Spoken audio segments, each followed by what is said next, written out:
Assalamualaikum warahmatullahi wabarakatuh. Perkenalkan, saya Raya Salsabiela bersama rekan saya Nabila Oktaviani. Di sini kami akan menjelaskan mengenai kejadian penyakit tidak menular di Indonesia. Nah, sebelum kami memaparkan data terkait kejadian penyakit tidak menular di Indonesia, kita akan mengetahui dulu dan saya akan menjelaskan apa itu penyakit tidak menular atau yang biasanya kita kenal dengan PTM. Nah, penyakit tidak menular atau PTM ini dikenal sebagai penyakit yang kronis dan cenderung berlangsung lama dan merupakan hasil dari kombinasi faktor genetik, fisiologis, lingkungan, dan perilaku. Nah, ada beberapa jenis utama dari PTM ini seperti penyakit kardiovaskular seperti serangan jantung dan stroke, dan selanjutnya ada kanker, ada penyakit pernafasan kronis atau seperti penyakit paru obstruktif, kronik, dan asma, dan serta penyakit diabetes. Nah, selanjutnya kami akan menjelaskan mengenai prevalensi dari PTM. Jadi, dalam periode 3 dekade terakhir, telah terjadi perubahan beban penyakit dari penyakit yang menular ke penyakit tidak menular. Jadi PTM ini menyebabkan kematian pada sekitar 41 juta orang setiap tahunnya, yang dimana angka ini setara dengan 74% dari seluruh penyebab kematian di dunia. Jadi sekitar 17 juta orang meninggal sebelum usia 70 tahun akibat dari PTM, dan 86% kematian dini tersebut terjadi di negara dengan pendapatan rendah dan menengah atau low and middle income countries. Jadi penyebab dari penyakit kardiovaskular ini merupakan penyakit yang tidak menular yang menyebabkan angka kematian tertinggi, yaitu sekitar 17,9 juta kematian setiap tahunnya, dan selanjutnya ada penyakit kanker 9,3 juta kematian, dan selanjutnya penyakit pernafasan kronik sekitar 4,1 juta kematian, dan disusul dengan penyakit diabetes sekitar 2 juta kematian, termasuk dengan penyakit ginjal kronik akibat diabetes. Jadi keempat penyakit tersebut menyebabkan sekitar 80% kematian dini akibat PTM.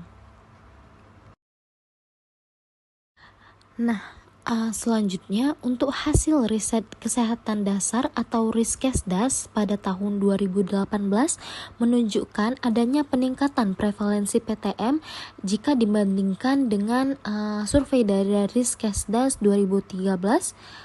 Dengan PTM yang mengalami peningkatan antara lain itu ada penyakit stroke, kanker, penyakit ginjal kronis, diabetes mellitus, dan hipertensi. Jadi prevalensi kanker itu naik sekitar dari 1,4% menjadi 1,8%. Prevalensi penyakit stroke naik dari 7% menjadi 10,9%, dan penyakit ginjal kronik naik dari 2% menjadi 3,8%. Jadi berdasarkan pemeriksaan gula darah, diabetes mellitus ini naik dari 6,9% menjadi 8,5%, dan hasil pengukuran tekanan darah, hipertensi naik dari sekitar 25,8% menjadi 34,1%.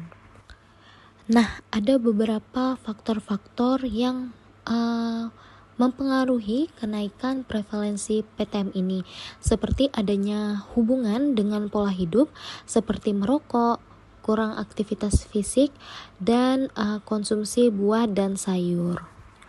Nah, berdasarkan hasil survei dari Riskesdas, sejak tahun 2013 itu prevalensi merokok pada remaja dengan usia 10-18 tahun itu terus meningkat, yaitu 7,2% pada tahun 2013, meningkat menjadi 8,8% pada tahun 2016, dan meningkat lagi menjadi 9,1% pada 2018.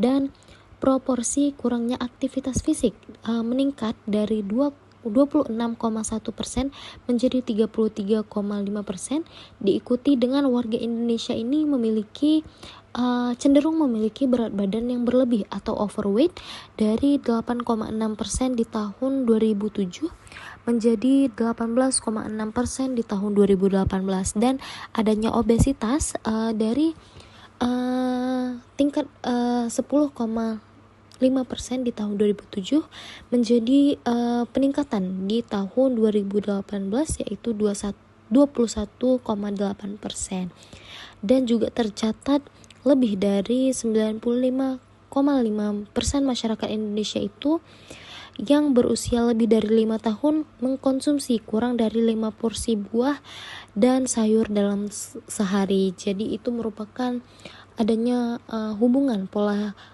hidup dengan kejadian penyakit tidak menular tersebut. Nah, data terbaru dari Global Youth Tobacco Survey membuktikan bahwa tahun 2019 itu menunjukkan adanya peningkatan yang dimana 40,6% pelajar di Indonesia dengan usia 13-15 tahun itu, dan 2 dari 3 anak laki-laki dan hampir 1 dari 5 anak perempuan sudah pernah menggunakan produk tembakau, yang dimana kebiasaan merokok ini merupakan adanya hubungan dengan kejadian penyakit tidak menular tersebut.